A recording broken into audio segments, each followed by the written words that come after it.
Series देखो। अगर आपने अभी तक मेरे चैनल को सब्सक्राइब नहीं किया है तो प्लीज़ सब्सक्राइब कर दीजिए और बेल आइकन भी दबा दीजिए ताकि आप कभी भी कोई अपडेट मिस ना करें। The snail fall in love के पार्ट 3 में हम देखते हैं कि कैप्टन वीटा को ग्राउंड पर प्रैक्टिस करने के लिए बुलाता है, लेकिन उस पर बीच में ही एक गुंडा हमला कर देता है और वो उसकी आंखों में कुछ ऐसा डाल देता है जिससे उसका विज़न ब्लॉक हो जाता है। लेकिन यहाँ पर जैसे ही वो अपने गैंग के और मेंबर्स के पास जाता है, वो लोग खुद ही उसे मार देते हैं क्योंकि उसने एक मिशन को पूरी तरह से नहीं किया था।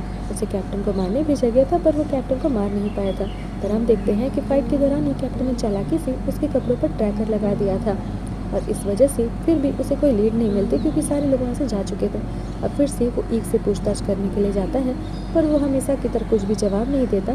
बस वो उसे ये कहता है कि पता चल चुका है कि तुम्हें ब्लैक लायन हो और हमारे बॉस को भी इसकी पूरी खबर है।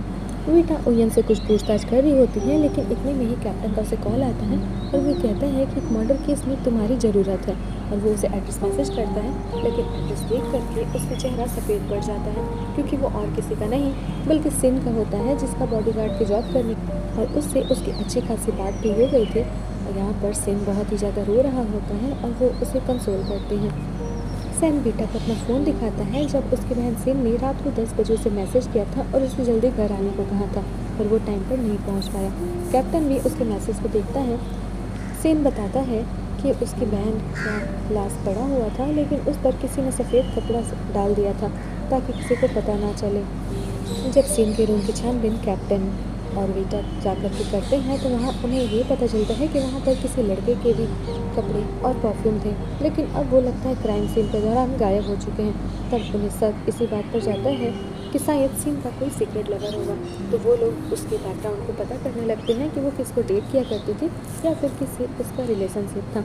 यहाँ पर पता चलता है सिन के 4 भाई बहन हैं, जिसमें से सिर्फ सिन ही है जो कि सिन को पसंद करता था। बाकी सारे तीनों भाई बहन उससे नफरत करते थे और उनसे पूछताछ के दौरान ये पता चलता है कि सिन बहुत ही अनग्रेटफुल चाइल्ड थी। हमारे पापा ने उसके लिए बहुत कुछ किया, लेकिन उसने कभी भी उनके लिए इज्जत भी नहीं की। यहाँ पर सब कहते हैं कि वो अपनी प्रेमी के साथ मिल करके पापा के सारे पैसे हड़पने के बारे में सोच रही थी। कोई भी उसका साथ नहीं देता, लेकिन सिन ही होता है जो कि उस पर कमेंट्स नहीं करता। अब हम देखते हैं कि सिन के चले जाने की वजह से बहुत देर तक, बहुत दिनों से वीटा अपनी इमोशंस को होल्ड कर रही होती है। तो कैप्टन उससे ये बात पूछता है कि तुम्हें अपनी इमोशंस को निकाल लेना चाहिए और वो बहुत ही फूट फूट कर रोने लगती है, तो वो उसे कंसोल करता है। मिंग को एक लीड मिलती है जिसमें उसे एक क्लब के बारे में पता चलता है और यहाँ तक कि ये भी दिखता है कि बासु और सिन एक दूसरे को पहले डेट किया करते थे। बासु और कोई नहीं बल्कि वीटा का ही भाई होता है। बासु से इंटरोगेशन के दौरान ये पता चलता है कि 3 साल पहले वो लोग एक दूसरे को डेट किया करते थे, लेकिन क्योंकि उसके पास कोई स्टेबल जॉब नहीं थी तो वो फाइनेंशियली सिन पर डिपेंड करता था, इसीलिए उसे अपना फ्यूचर उसमें नहीं दिखाई देता था और यही रीज़न है हमारे ब्रेकअप का। और वो ये कहती थी कि अगर मैं तुम्हारे साथ ऐसे ही रही तो तुम सिर्फ मेरे ही पैसे पर ज़िंदगी जियोगे और तुम कभी कुछ नहीं करोगे, इसीलिए ये म्यूचुअल ब्रेकअप था। सीक्रेट लवर के बारे में एक लीड मिलती है कि वो एक क्लब में रोज आता है, तो मिंग और वीटा ये प्लान बनाते हैं कि वो लोग उस क्लब की छानबीन खुद से ही जाकर के करेंगे और वो लोग कैप्टन को भी इन्फॉर्म नहीं करते। यहाँ पर ताज जो कि उन्हीं का कलीग होता है वो मिंग की मदद करता है और वो उसे उसके खतरे का एहसास दिलाता है, पर वो भी बहुत ज़्यादा ही निडर होती है। क्लब में वो लोग छानबीन करते हैं पर वहाँ के लोगों को उन पर शक हो जाता है कि ये लोग कुछ तो गड़बड़ कर रहे हैं और जैसे ही उसका मालिक मिंग को पकड़ने वाला होता है तभी यहाँ पर वेट्रेस बनी वीटा आकर उस पर कुछ ड्रिंक गिरा देती है, जिससे मिंग को बचने का मौका मिल जाता है और वो जा कर के वॉशरूम में छुप जाती है। यहाँ पर वीटा भी उसके पीछे पीछे आती है और वो लोग आपस में बात कर रही होती है कि अब हमें ईजिली यहाँ से निकलना होगा क्योंकि हमें जितना सबूत चाहिए था वो हमें ऑलरेडी मिल चुका है। लेकिन जैसे ही वो लोग बाहर आती हैं उन्हें पता नहीं होता कि उनके ऊपर कितना बड़ा खतरा मंडरा रहा है। वहाँ के गुंडे और वहाँ का मालिक उन्हें पकड़ लेता है। यहाँ पर वो लोग कोशिश तो करती हैं कि पीछे के रास्ते से भाग जाए, लेकिन यहाँ पर और भी ज़्यादा गुंडे मौजूद होते हैं और वो लोग उन पर हमला कर देते हैं। यहाँ पर मिंग तो लड़ने की कोशिश करती है पर हमेशा की तरह वीटा का फिजिकली वीक होना उनके आड़े आ जाता है और वो बहुत ज़्यादा मार खा लेती है। लेकिन इतने में ही कैप्टन वहाँ पर पहुँच जाता है और वो उन गुंडों की बहुत ज़्यादा पिटाई करता है और उन दोनों को बचाने में कामयाब होता है। यहाँ पर फिर से वीटा पर कैप्टन बहुत ज़्यादा गुस्सा करता है और कहता है कि इस बार सिर्फ तुमने अपने नहीं बल्कि मिंग की जान भी खतरे में डाल दी। तुम्हें किसने कहा था इस केस में लीड लेने के लिए? पर वीटा उसे पेन ड्राइव दिखाती है और कहती है कि ये देखो, मैंने यहाँ पर जा कर के सारे सबूत को इकट्ठा कर लिया और इसमें सारे एरिया के फुटेज हैं और मैं इसलिए इस केस में ज़्यादा इन्वॉल्व हूँ क्योंकि इसमें मेरे भाई का नाम है और मैं उसे ऐसे मुजरिमों की तरह नहीं देख सकती। तो कैप्टन कहता है कि हमें तो तुम्हारे भाई पर शक भी नहीं है, क्योंकि जब सिम की मौत हो रही थी या फिर जिसने उसे मारा उस समय तुम्हारे भाई के हार्ट बीट नॉर्मल थे, यानी कि उसका इस केस से कोई लेना देना ही नहीं है। तो तुम्हें ऐसा क्यों लगता है? पर मिंग उसे अकेले डांट खाने के लिए उसे खुद ही सॉरी बोलती है। ये मेरा प्लान था पर तुमने ले लिया। अब हम इधर देखते हैं कि वीटा के टेबल पर एक सैंडविच पड़ा होता है जो कि कैप्टन ने रखा था। इमोशनली बहुत ज़्यादा वीक होने की वजह से वो अपने खाने पीने पर ध्यान नहीं दे पा रहे थे, इसीलिए वो उसका ख्याल रखना चाह रहा था।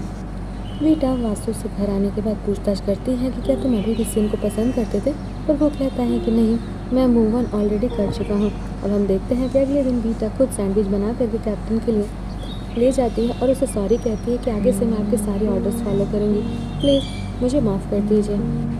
टीम को और एविडेंस मिलते हैं जहाँ पर उन्हें चाय के बारे में पता चलता है कि सिन का सीक्रेट लवर और कोई नहीं बल्कि चाय है और वो सारे पैसे सिन के अपने नाम कर चुका है और वो इन ब्लैक मनी को अच्छे पैसों में कन्वर्ट करने के लिए एक ऑक्शन रख रहा है। अब हमें उस ऑक्शन में जा कर के पता कर रहे हैं कि वो किस तरह से काम करता है।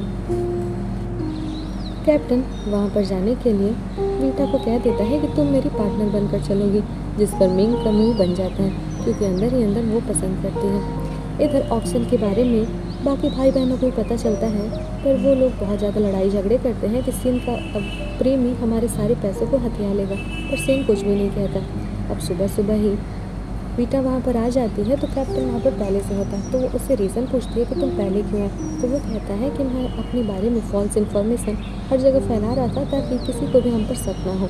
यहाँ पर चाय को उस पर थोड़ा न थोड़ा शक हो ही जाता है। यहाँ पर कैप्टन का नाम बेन है और वीटा का नाम निशा है, लेकिन चाय को देख करके सबको पता चल जाता है कि वो उन दोनों पर डाउट कर रहा है। कैप्टन वीटा से बात कर ही रहा होता है, तभी एक लड़की आ करके वीटा से टकरा जाती है जिससे वो गिरने ही वाली होती है, लेकिन तभी कैप्टन अचानक से उसे पकड़ करके बचा लेता है और वो लड़की उसे देखने लगती है।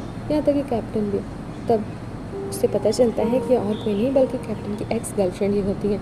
यहाँ पर वीटा उसे चिपकने लगती है क्योंकि वो तो एक्टिंग कर रही थी। अब जैसे वो लोग रूम में जाती है वो उस लड़की के बारे में पूछने लगती है, तो कैप्टन कहता है कि हाई स्कूल की फ्रेंड थी जो उसने कहा कि वो मुझे डेट करना चाहती है, तो मैंने उसे एक बार डेट किया लेकिन वो फिर मेरे पीछे ही पड़ गई।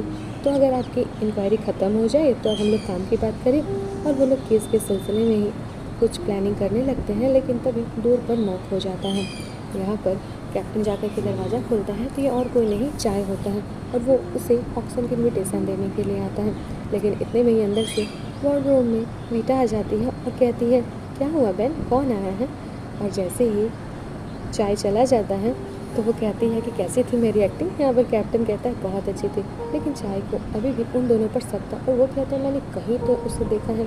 तो क्योंकि सारे वेबसाइट सारी जगह पर कैप्टन ने अपने बारे में झूठी खबरें फैला दी थी, तो चाय का शक उतना ज़्यादा पक्का नहीं हो पाता है। ऑक्शन में सिम के सारे भाई बहन भी पहुँच जाते हैं क्योंकि वो लोग नहीं चाहते कि उसके पापा का पैसा किसी और के पास जाए।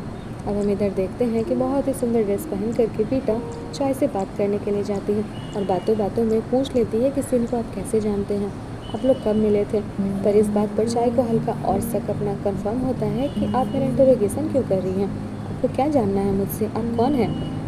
और यहीं पर हमारा ये पार्ट खत्म हो जाता है। हम अपना अगला पार्ट जल्द ही अपलोड करेंगे, सो स्टे ट्यून। और अगर अभी तक आपने मेरे चैनल को सब्सक्राइब नहीं किया है तो सब्सक्राइब कर दीजिए, ताकि मैं जैसे ही वीडियो